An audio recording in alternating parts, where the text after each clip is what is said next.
Okay, I'm Alex, and I'm second affirmative for the SAT being removed. First of all, my opponent claimed that the SAT tests your aptitude for college level courses.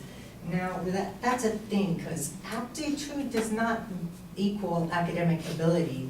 As Michelle Hernandez said, as an English teacher, I taught many students who were deep thinkers but slow readers. That does not mean they had low reading comprehension, but it did mean they tested lower than their peers on the SAT. So even smart people that just don't do well in test-taking environments can bomb the SAT, and that doesn't mean they don't have what it takes for college level courses. And also, the SAT scores have little predicting power in college success. In fact, William Fitzsimmons, Harvard's Dean of Admissions, said people make too much of test scores. People with the very highest test scores do a little better than those with the very lowest, but they don't do a lot better. And these are from the two extremes. So if the best don't do like a lot better than the very worst, and it's not really that, it seems not that to be that important. And also, how well you do overall in high school and college is not based on just a single test score, because as Joel Shatsky mentioned from the Huffington Post, once students become acclimated to the environment of an academic setting, their own personalities and basic work ethic will determine how much they will study, how many classes they will actually attend, and how much they will learn. If colleges really want to know how well students are likely to do, they will rely more heavily on interviews, submitted projects, and essays and tests. Basically, that's the reason why, even though I'm a pretty good test taker, that I don't really have the grades to prove that. Okay, and the next thing she said was that it tests both taste-taking abilities as well as critical thinking and study skills. Now, critical thinking has little to do with SAT scores, because it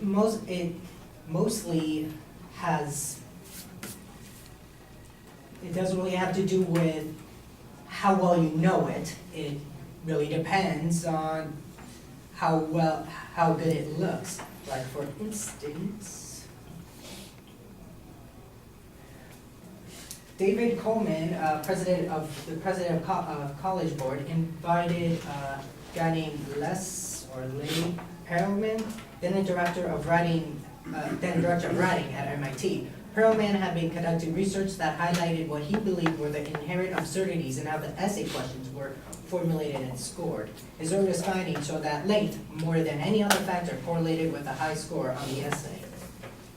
Another thing is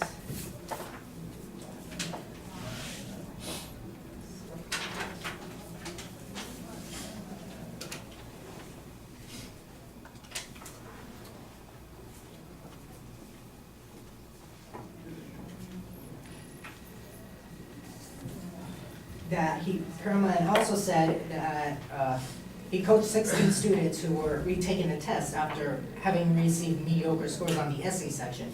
He told them that details mattered, but factual accuracy didn't.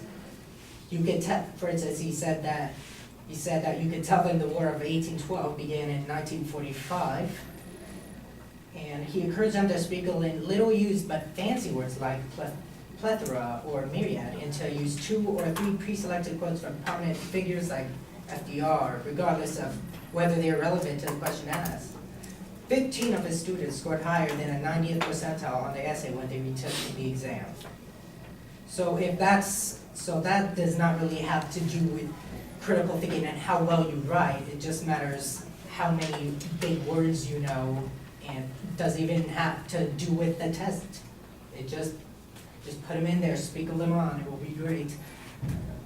Also, high school GPAs are a much better indicator for these skills as well as success in college. because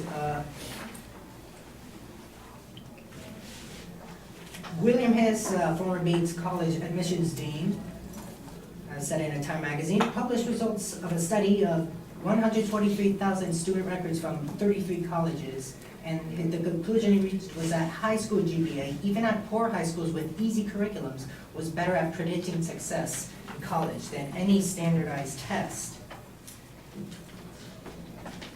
And the thing is, I mean, and once again, you can't even if you had a high, even people with the highest SAT scores, not only dropped out of an honors program in college, but at the first semester, but actually flunked out. So if it really was that important, they would not have done that. They would have done amazingly, and that's not just a few. That is a significant number, not a majority, but still, for a test that good, that important, it's not doing its job very well. And another thing is that she said that the SAT puts students on equal footing by testing on content that is standard for college entry level. Now, for that, it doesn't put students on equal footing exactly, because students with low income are still at a significant disadvantage. For instance, students from the wealthiest families outscored those from the poorest by just shy of 400 points. Given the widespread use of SAT in college admissions, the implications are obvious. Not only are the wealthiest families best equipped to pay for college, their kids on average are more likely to post the sort of scores that makes admissions easy. And that also shows that the best ways apparently to prep for this is to do practice tests and prep courses, both of which can be costly. Because if you could just do it at your home, a lot more people would do better on it. But it was proven that testing in the correct environment, like fluorescent lighting on a desk instead of in your living room on the couch, does give you a significant advantage. So that is why students with low income still don't do well, because they can't pay for all this expensive stuff. All right, we got to stop you here in case you didn't see the time. You're a minute over, so.